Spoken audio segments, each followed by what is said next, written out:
말씀과 함께하는 하나님의 행복의 소리. 이 시간에는 느헤미야 13장 1절에서 14절의 말씀을 가지고 함께하겠습니다.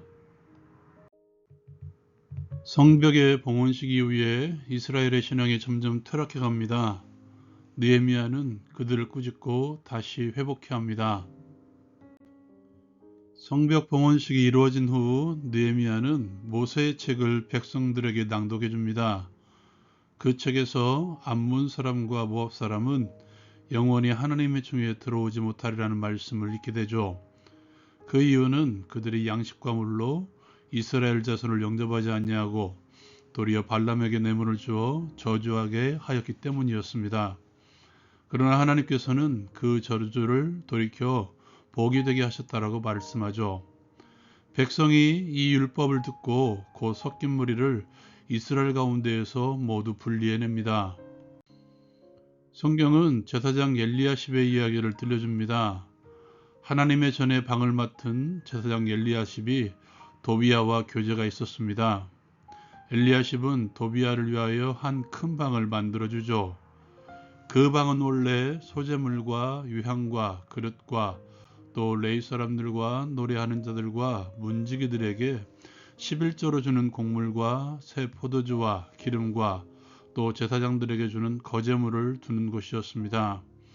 그때에는 느헤미야가 예루살렘에 없었을 때였습니다. 그는 아닥사스다 왕 32년에 왕에게 나아갔다가 왕에게 말미를 청하고 예루살렘에 이르러서야 이 일을 알게 되죠. 느헤미야는 심히 근심함으로 도비야의 세관을 그 방 바깥으로 다 내어던지고 명령을 하여 그 방을 정결하게 하고 하나님의 전의 그릇과 소재물과 유향을 다시 그리로 들여놓습니다. 또한 느헤미야는 레위 사람들이 받을 목을 주지 않았으므로 그들이 각기 자기 밭으로 도망했다는 것을 알게 됩니다. 느헤미야는 하나님의 전이 어찌하여 버림받았느냐며 민장들을 꾸짖습니다. 느헤미야는 곧 레위 사람들을 불러다가 다시 제자리에 세웁니다. 이에 온 유다가 곡식과 새 포도주와 기름의 11조를 가져다가 곡간에 드립니다.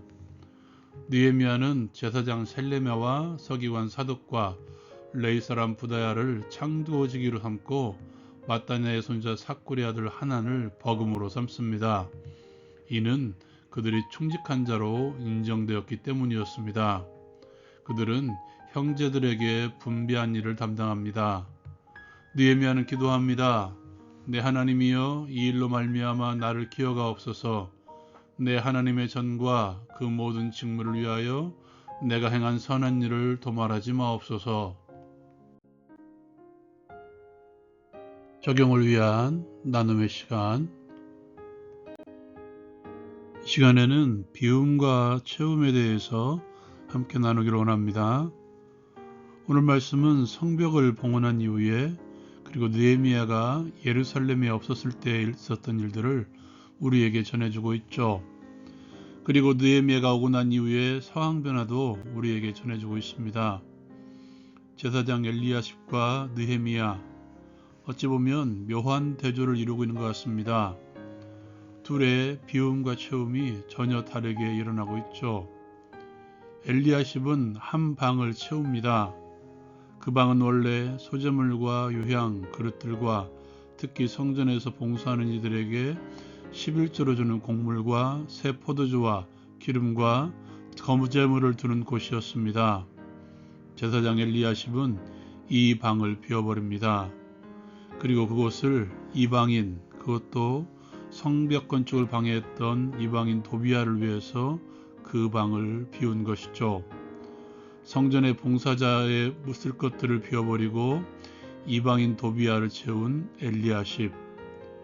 느헤미야가 아닥사스다 왕에게 말미를 얻어서 예루살렘에 돌아와 이 소식을 듣습니다. 그는 곧 도비야의 세관을 방 밖으로 내던져 버립니다. 그 세관을 비움으로써 도비야를 비워버린 것이죠. 그리고 거기에 다시 성전의 봉사자들을 위한 11조를 가져다가 채운 것이죠.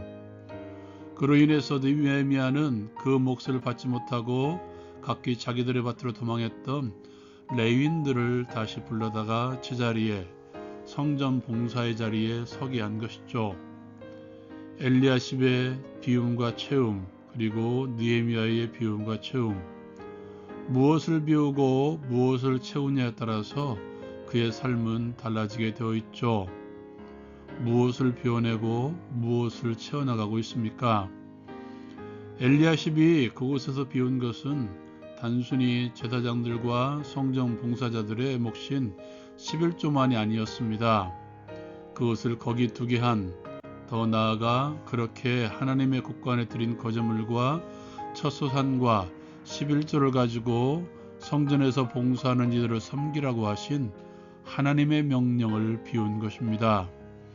다시 말해서 엘리야십, 그리고 그것을 방조하고 그 국관에 자신들의 11조를 드리지 않은 백성들은 하나님의 말씀을 채우지 않고 비워버린 것이죠. 거기에 느헤미야는 다시 하나님의 말씀으로 채운 것입니다. 1절부터 보면 특별한 사건이 하나 등장하고 있죠. 성벽 봉헌식 이후 모세의 책, 즉 하나님의 말씀을 백성들에게 낭독하고 있죠. 그 책의 내용 중에서 암몬 사람과 모압 사람이 하나님의 총회에 들어오지 못하게 된 배경의 말씀을 듣습니다.